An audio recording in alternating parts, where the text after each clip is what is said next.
Without objection, the gentleman from Washington is recognized for 5 minutes.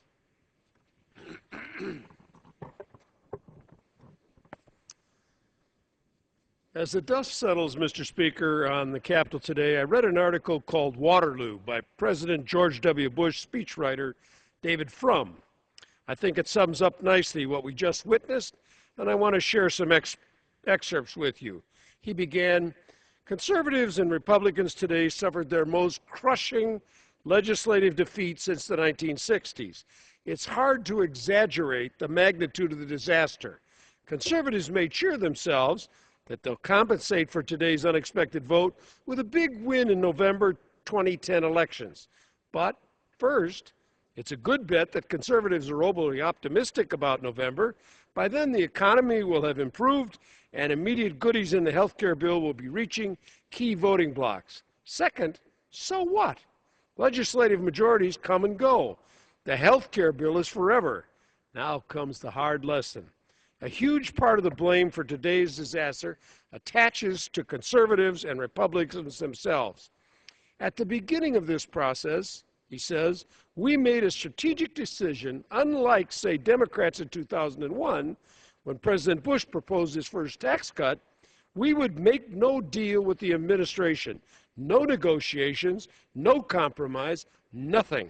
We were going to have all the marbles. That would be Obama's Waterloo, just like it was for Clinton in '94. The hardliners overlooked a few key facts.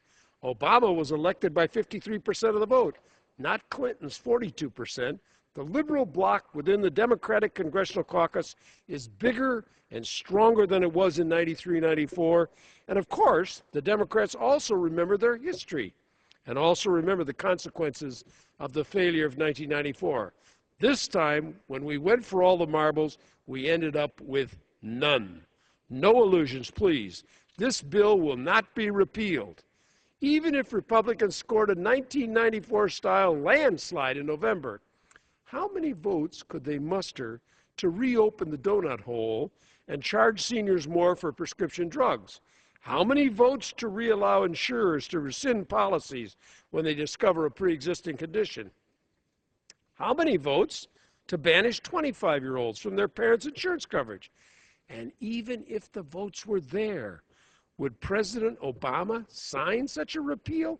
We followed the most radical voices in the party and the movement, he says, and they led us to abject and irreversible defeat. They were the leaders who knew better, who would have liked to deal, but they were trapped.